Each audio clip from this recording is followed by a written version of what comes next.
Marcos, desde o início, né, da negociação que foi aberta, desde o tarifaço, do anúncio do tarifaço até o momento da sua implementação, eu queria ouvir de você qual é a sua avaliação do governo federal. Se ele mais acertou, se ele errou, o que faltou. E ainda dentro dessa pergunta, eu queria encaixar uma outra frente aqui, que na pergunta anterior eu não comentei, que é essas frentes que os governadores têm abertos diretamente, sem estar ali em comunhão com o governo federal, né? Então, eu queria entender na sua avaliação a questão do governo federal, se ele atuou de forma correta e como é que você enxerga também essas ações paralelas dos governadores.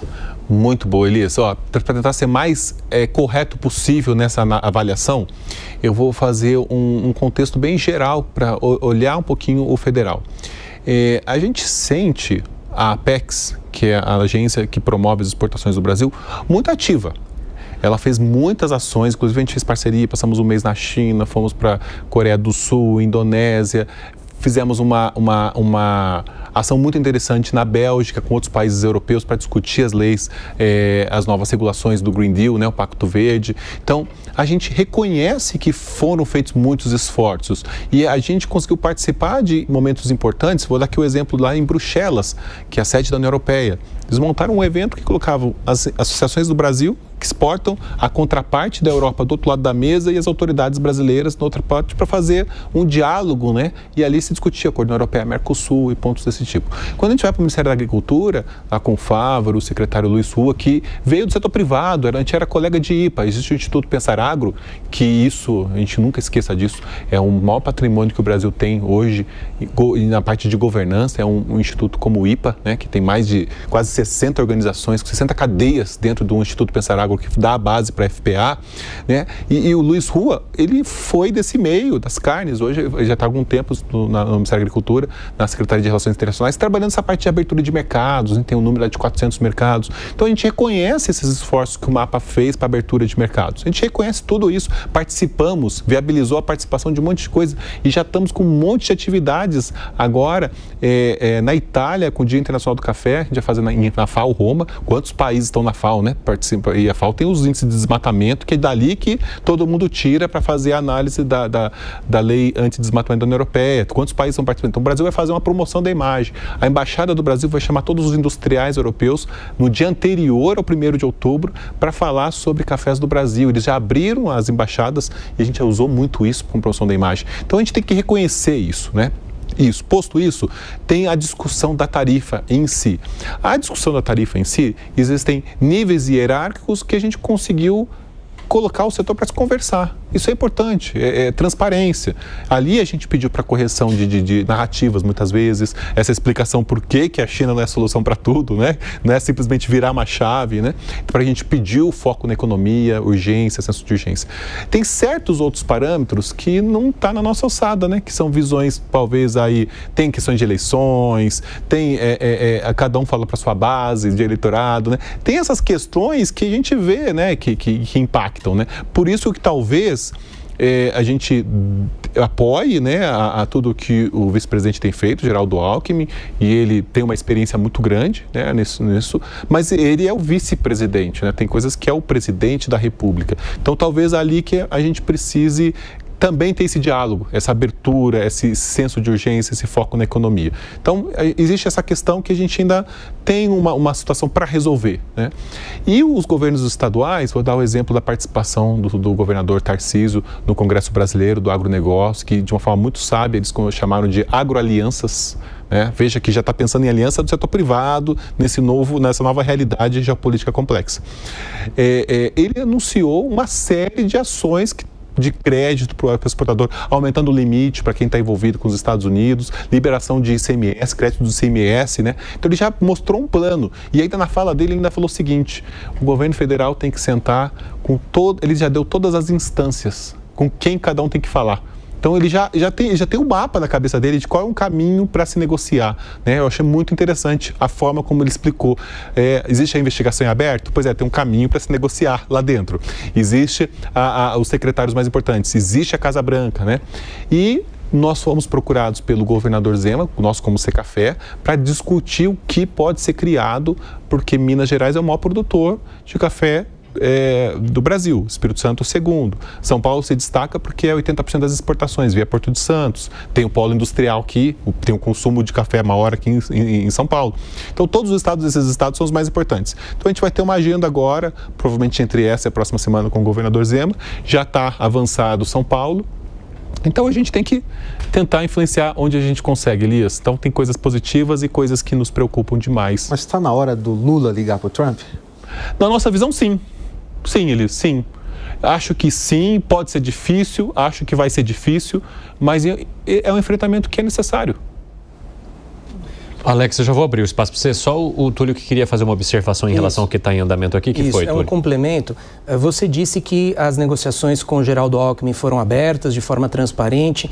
É importante saber se efetivamente o setor do café foi ouvido ou vocês foram lá para ouvir e se efetivamente trouxeram propostas em que o governo federal pode encampar, porque ninguém melhor que o próprio setor do café para trazer os melhores argumentos para essa roda de negociação que, evidentemente, o governo federal pode melhor fazer do que os próprios empresários. Perfeito. Nós tivemos 2 reuniões com esse grupo negociador do comitê, que se chamou. Uma para discutir impactos e nossos receios. A outra reunião para discutir também um pouco dessa ajuste de narrativas e o que poderia ser feito para mitigar os impactos do setor. Foi aí que a ideia do ACC. Teve um ponto que foi falado, que são incentivos fiscais para resgatar resíduos tributários, reintegra, que se chama reintegra.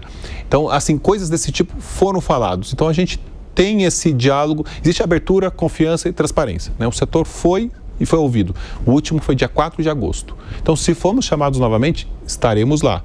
A questão mesmo é onde o Elias trouxe aqui para a gente. Está na hora de ligar? Então, esse é o ponto. Eu acho que o dever de casa foi feito, as informações estão reunidas. Vamos ter mais informações, conforme convivendo com as tarifas. A gente vai ter mais informações também de impactos. Mas eu acho que, com tudo que já se foi feito de mobilização interna, era o momento da gente se expor nesse contato, nessa negociação. Vai lá, Alex. Ô Marcos, nesse contexto, você comentando muito sobre o café verde, a questão da própria agregação de valor. O tarifaço pode acelerar esse movimento e quanto disso pode movimentar o preço, que é um novo contexto, Isso pode virar essa pirâmide, acelerar os produtores em querer trazer um beneficiamento maior para ganhar mais margem, mais competitividade? Muito bom, Alex. Eu digo o seguinte, a gente tem coisas que dependem do exterior, e a gente fala muito nisso, mas eu digo que os nossos maiores desafios são deveres de casas que a gente tem. Dever de casa, que não depende de Trump, não depende da Ursula na Comissão Europeia, depende só da gente. Tem muita coisa, por exemplo, o Brasil, ele não fez como o Chile, por exemplo, que fez acordos comerciais. A gente tem que fazer acordo só se for como o Mercosul, a não ser que como o Brasil para cotas, coisas mais específicas, acordos mais estruturados tem que ser via Mercosul.